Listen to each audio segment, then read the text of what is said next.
Okey, Assalamualaikum warahmatullahi wabarakatuh. Selamat datang ke UQB 1041. Okey, tajuk Kompang. Okey, sebelum tu saya nak ingin kenalkan nama saya. Nama saya Muhammad Anil bin Mansur. Kami daripada kumpulan 1 akan membentangkan tentang LDK 1 iaitu pengenalan seni tradisional Kompang. Okey, seperti anda lihat dalam slide ni. Okey, kandungan yang berada dalam slide ni adalah asal-usul kompang, ciri dan bahagian kompang, jenis-jenis kompang, saiz kompang, proses pembuatan kompang, fungsi kompang dan penjagaan kompang. Okey, bagi part saya akan menerangkan tentang asal-usul kompang. Okey, 1.0 iaitu asal-usul kompang. Okey, kita boleh lihat kat sini ya. Asal-usul kompang ni adalah jenis alat muzik tradisional di Malaysia yang berasal daripada dari Timur Tengah. Okey, yang poin kedua adalah kompang ni merupakan satu alat muzik tradisional yang paling popular di kalangan masyarakat Melayu. Okey, yang ketiga adalah alat muzik ini tergolong dalam kumpulan alat muzik gendang. Seterusnya, bentuk dan saiz kompang di Malaysia mempunyai ciri-ciri persamaan alat muzik di tanah Arab yang dikenali sebagai dufuf. Begitu juga dengan cara memegang dan memukul alat muzik ini. Okey, kompang ni dia sama je macam kat negara Arab punya. Tapi kat negara Arab ni dia orang panggil dufuf dan kita kat sini panggil kompang. Tapi cara pemegang tu sama je. Macam kat Malaysia sama, kat sana pun sama. Tu kita boleh tengok gambar pak cik tu pegang kompang tu yang ada orang kat slide ni. Okey, seterusnya adalah yang poin keempat adalah bahasa dan lagu yang dinyanyikan dan dimainkan mengukuhkan lagi bahawa alat muzik kompang itu berasal daripada tanah Arab. Sebagai contoh, selawat memuji Nabi. Selawat memuji Rasulullah SAW. Okey. Poin keempat ni yang mengukuhkan lagi pula kompang ni daripada Arab adalah dia ni kita dari dulu kita familiar sebab apa? Orang main kompang ni dia sambil selawat. So itu adalah bukti kukuh yang bahawa alat kompang ni dia berasal daripada Arab, tanah Arab. Okey, yang kelima adalah mengikut kebanyakan sejarah muzik kompang yang diperoleh dari internet dan buku-buku.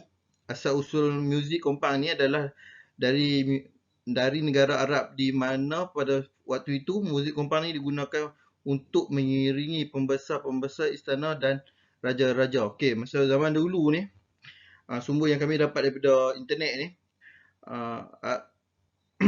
muzik kompang ni dia guna dulu untuk mengiringi pembesar-besar raja. Contoh kita nak iring raja, kita main kompang. Macam tu lah. Yang poin nombor 5 ni. Okay, yang seterusnya adalah muzik kompang ini kemudiannya dibawa masuk ke tanah Melayu pada zaman Kesultanan Melayu Melaka oleh pedagang-pedagang Arab. Ada setengah mengatakan dibawa oleh pedagang India. Malah ada setengah maklumat ni mengatakan Melaka adalah negara pertama yang menerima kehadiran muzik ni. Dan ada juga yang setengah mengatakan pula negeri Johor. Pada waktu itu muzik kompang ni digunakan untuk hiburan dan juga untuk menyatakan untuk menyambut tetamu. Lepas tu seperti tetamu besar di raja dan setengah pula mengmodifikasikan alat ini bertujuan untuk perniagaan bagi menarik perhatian pelanggan. Selain itu, ianya juga digunakan untuk adat-adat dalam budaya Melayu seperti marhaban dan majlis perkahwinan. Okey, yang kat sini dia katakan Arab tu daripada pedagang kompang tu daripada pedagang Arab. Sebab apa? Sebab dulu zaman Melayu Kesultanan Melayu Melaka ni. Okey, dulu orang Arab ni dia mai ke Melaka dan dia bawa kompang tu kat sini. So orang Melayu tengok tadi tu, benda apa ni, so depa tertarik. So itulah salah satu faktornya datang kompang tu kat negara Malaysia ni. Okey, familiar kat Malaysia ni, apa yang kita guna pakai untuk kompang ni, yang paling saya rasa famous sekali adalah kunuri kahwin. Boleh kata kalau kunuri kahwin tu kalau ada kompang tu memang meriah. Sebab apa? Kalau kita bawa, kita iring pengantin. Kita iring pengantin. Kita akan main kompang tu. So itulah salah satu kenapa kompang ni kekal sampai law ni. Okey, seterusnya yang poin terakhir adalah jenis muzik yang dimainkan adalah seperti jenis hadrah, iaitu lagu-lagu yang bersifat ketahanan. Antara memuji kebesaran Allah dan Rasul, dan juga lagu-lagu yang berunsurkan nasihat kepada pendengar. Okay, muzik betul dia kata muzik muzik sejenis hadrah yang bersifat ketuhanan, antara memuji. Contoh macam tadi kita memuji Nabi SAW, kita main kompang sambil kita selawat. Okay, seterusnya lepas itu muzik kompang ni dikembangkan lagi ke serata negeri Tanah Melayu, dan pelbagai kumpulan dan pertubuhan ditubuhkan untuk menarik minat para belia dan remaja untuk melibatkan diri dalam masyarakat selain mengekalkan kemasyhuran muzik kompang ni. So bila dah bawa dah kat negara Malaysia ni, dia kembang dengan pesat. Sebab apa? Sebab dia menarik kan. Sebab macam Malaysia ni dia kembang sebab orang tengok tu menarik, dan macam dia dah jadi tradisi sebab perkahwinan kan. So dia berkembang dengan pesat lah. Okay, oleh itu pada era ini muzik kompang dimainkan dalam adat-adat Melayu, perkahwinan, dan ada juga pertandingan sebagai alat sorakan dalam pasukan dan sebagainya. Tambahan pula lagu-lagu yang dimainkan juga telah improvise kepada muzik moden yang lebih rancak dan sebagainya. Seperti mana kita tahu kompang lima beradik tu, tu depa telah modernkan kompang tu yang dah lama tu ke baru. Contoh depa main lagu-lagu moden, macam tu lah. So kita tengok, kita dapat lihat kat sini kompang ni memang bagi impak kepada kita punya industri muzik kat Malaysia ni.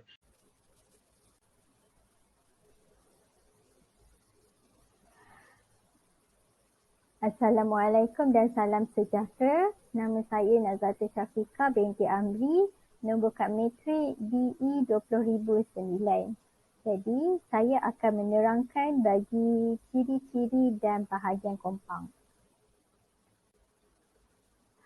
Okey, untuk ciri-ciri kompang dia diaplikasikan oleh keluarga membranofon. Pada permulaan kewujudan kompang, kulit kompang ataupun permukaan kompang diperbuat daripada kulit kambing betina sebagai bahan bunyi yang dipasang pada permukaan baluh dengan menggunakan bahan pelekat. Kemudian ditindih dengan paku supaya ketegangannya lebih terjamin dan dapat mengeluarkan bunyi yang nyaring serta bergema. Manakala untuk bahagian pemegang kompang atau bingkai kompang, dia diperbuat daripada kayu yang jenis keras seperti pokok nangka, halban atau cengal dan sebagainya lah. Jadi kemudian untuk sesuatu kompang, dia akan diselitkan dengan seurat rotan di bahagian belakang kompang antara kulit dan bingkai kompang. Tujuan seurat rotan ni untuk mendegangkan bahagian permukaan kompang bagi menghasilkan bunyi yang nyaring. Namun, pada masa kini, kebanyakan kompang telah pun diubah tuai dari segi permukaan. Ada setengah kompang telah menggunakan kulit lembu ataupun bahan getah sintetik. Manakala bingkai kayu ada yang telah ditukar kepada gelung plastik. Walaupun bahan yang digunakan agak berbeza dari yang pada yang asal, tetapi jangan risau sebab masih menghasilkan bunyi yang tetap sama. Jadi, kompang dia terdapat dua bahagian. Antara bahagian muka, kulit dipanggil sebagai belulang, manakala bahagian badan, kayu dipanggil sebagai baluh. Jadi, kompang ni dia perlu diletakkan penegang atau dipanggil sedak, iaitu sejenis rotan yang diletak antara belulang dengan baluh. So, sedak diletak bertujuan untuk menegangkan bahagian belulang dan menyedapkan bunyi kompang apabila dipalu. Okay, kompang kebiasaan dia berukuran 16 inci ukur lilit dan ditutup dengan kepingan kulit pada sebelah permukaan. Ia mempunyai bukaan cetek dan dimainkan dengan memegangnya sebelah tangan, sementara sebelah tangan lagi sedia untuk memalu kompang. Okey, jadi ini merupakan bahagian-bahagian kompang. Kalau kita perhatikan, permukaan kompang adalah belulang dan bingkai kompang atau kita pegang kompang tu dipanggil sebagai baluh. Jadi ini adalah seurat rotan iaitu kita panggil sebagai sedak yang diletakkan di antara baluh kompang dan belulang. Okay, sekian saja dari saya. Terima kasih. Assalamualaikum warahmatullahi wabarakatuh. Nama saya Muhammad Afifi bin Muhammad Asri. Saya bernombor matrik DB 180075. Okay. Saya merupakan pelajar tahun 3 daripada Fakulti Pendidikan Teknik dan Vocational. Okay. Untuk hari ini saya akan menerangkan jenis-jenis kompang dan saiz kompang. Untuk yang pertama ialah jenis kompang. Kita akan tengok jenis kompang dulu. Untuk jenis-jenis kompang ni ia ada dua, iaitu kompang Melayu dan kompang Jedor.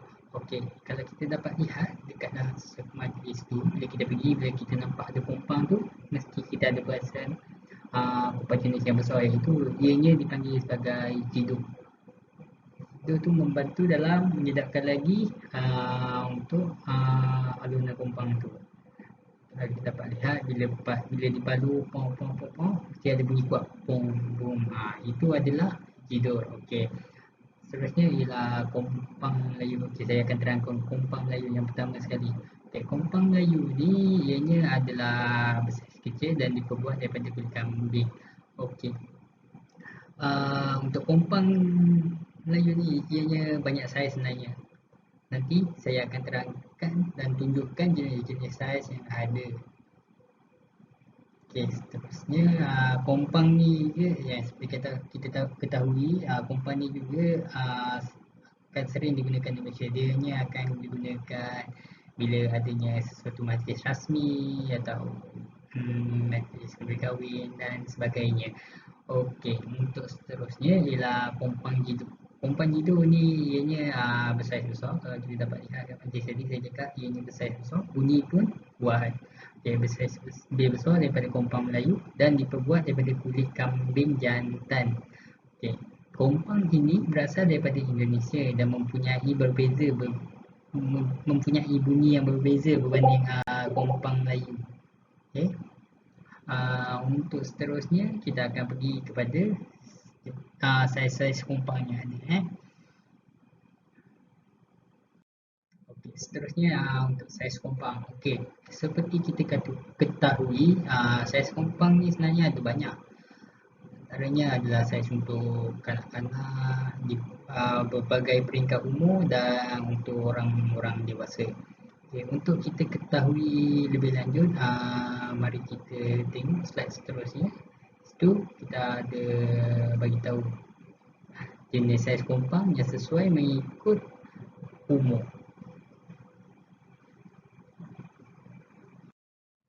Okey, untuk saiz kompang boleh diperolehi dalam pelbagai saiz yang berlainan mengikut umur tertentu. Saiz kompang bermaksud garis pusat diameter yang diukur dalam inci. Kompang ni dari sentimeter dia akan convert kepada inci. Okay, antara saiz kompang yang mengikut peringkat umur pemain adalah seperti berikut. Kalau kita lihat dalam table ni, di sebelah kiri adalah saiz dan mengikut sentimeter, dan untuk baris kolom sebelah kanan adalah umur tahun. Okey, untuk saiz 30 cm ianya sesuai digunakan untuk budak bawah 12 tahun dan ke bawah, manakala 32.5 cm sesuai untuk umur 13 dan 14. Seterusnya untuk 35 cm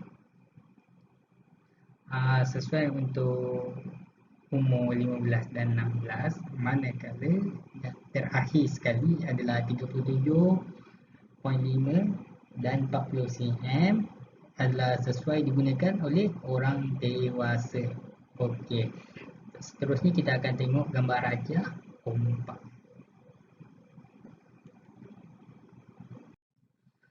Okay.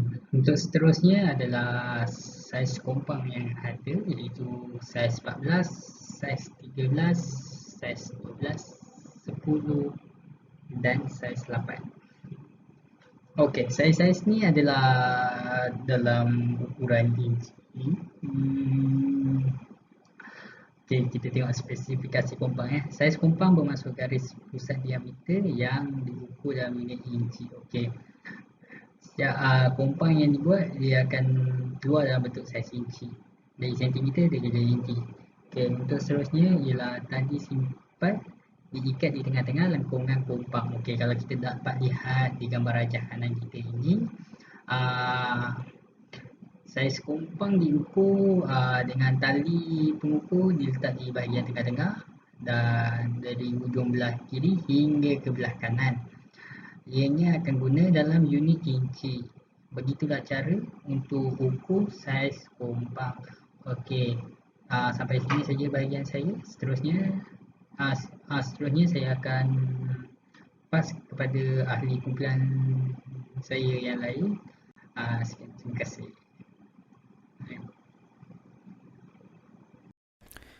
Assalamualaikum warahmatullahi wabarakatuh dan salam sejahtera semua. Ni saya akan terangkan tentang 5.0 tentang proses pembuatan kompang.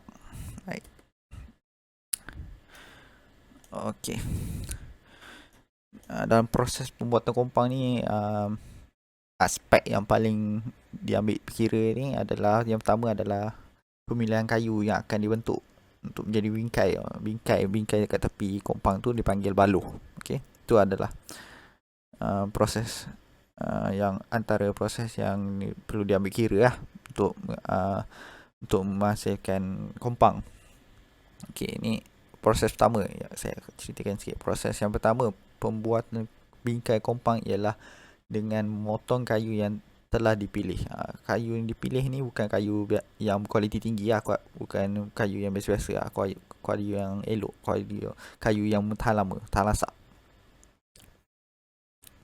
Pada peringkat ini, kayu tersebut dipotong mengikut anggaran kasar saiz kompang yang dikehendaki.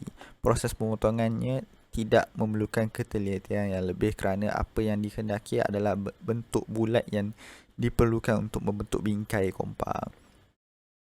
Jadi yang fokus pada proses ini adalah fokusnya untuk pada proses membentuk kompang tu. Okey. Okey. Pergi pada next slide.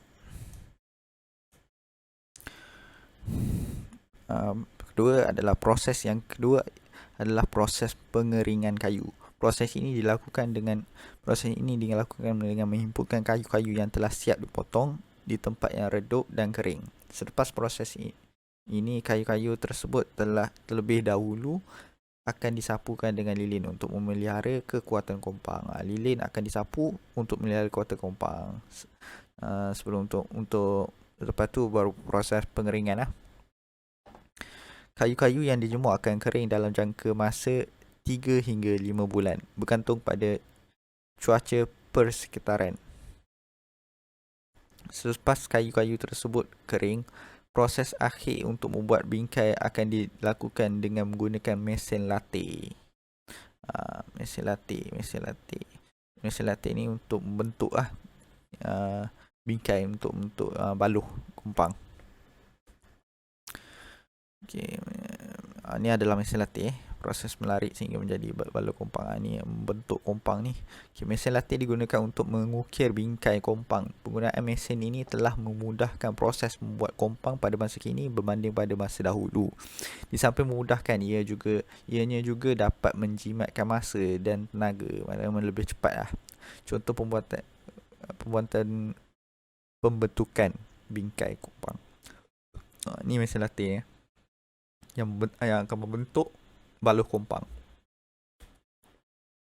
Okey, ni antara proses yang akan diambil kira untuk ini secara ringkas je. Proses yang akan diambil adalah proses jemur kulit kambing.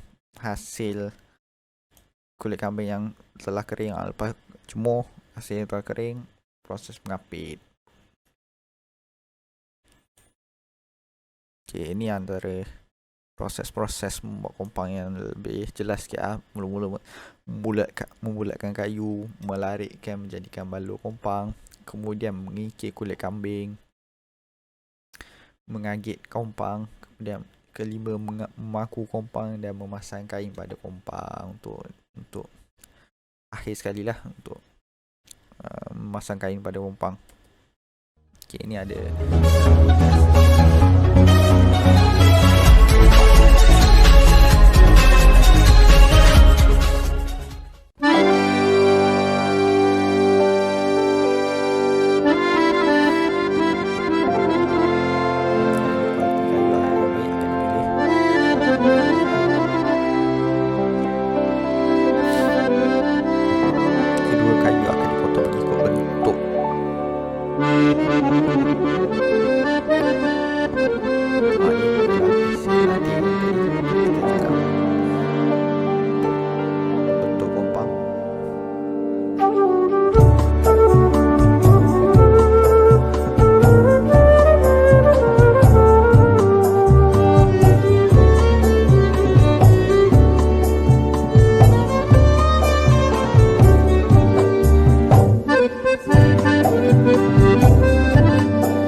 video untuk menunjukkan yang kompang dah telah siap dipakai.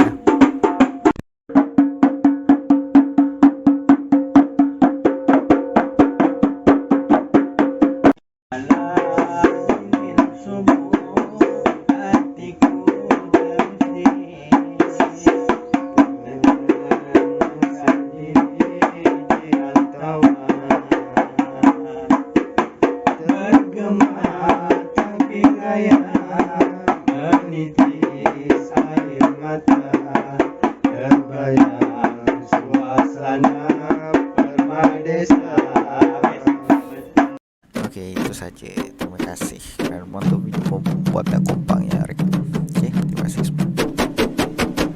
Assalamualaikum, saya Anissa Haidar. Saya akan meneruskan perbincangan ini di bahagian fungsi kompang. Dalam persembahan kompang, terdapat pelbagai fungsi dan peranan bagi tujuan untuk memeriahkan sesuatu upacara. Oleh itu, fungsi permainan ini turut mengalami perkembangan mengikut peredaran zaman. Antara fungsi permainan kompang ialah mengiringi aktiviti vokal seperti nyanyian solo atau kumpulan secara assembly nasyid mahaban. assemble. Mengarut pengantin, kanak-kanak berkhatam Quran dan upacara rasmi yang melibatkan pembesar.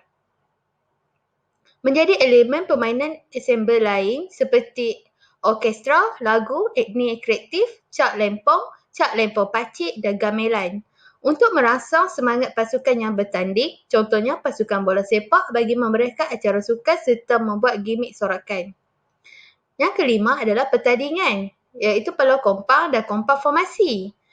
Yang keenam adalah permainan kompang biasanya dapat dilihat dan dimainkan oleh persatuan atau kumpulan dalam sesebuah kampung, sekolah-sekolah, pusat pengajian tinggi, yayasan kesenian negeri serta institusi kerajaan bagi mengekalkan keaslian permainan muzik tradisional Melayu. Dan saya akan teruskan perbincangan di bahagian penjagaan kompang. Okey, penjagaan kompang. Kompang dalam simpanan seharusnya dikendurkan permukaannya. Oleh itu, semua memulakan permainan kompang, sebelum memulakan permainan kompang, permukaan kompang perlu ditegangkan dengan menggunakan sedak. Sedak itu adalah sejenis rotan yang diletakkan di bahagian dalam kompang tersebut untuk menegangkan kulit kompang. Kompang yang basah seharusnya dijemur sehingga kering supaya tahan lebih lama. Semasa dalam simpanan juga, kompang perlu diletakkan dengan keadaan muka kompang bertindan dengan permukaan lain dan disusun di rak atau almari yang sesuai. Ini untuk mengelakkan kerosakan muka kompang apabila ditindan oleh balur kompang. Sekian, terima kasih.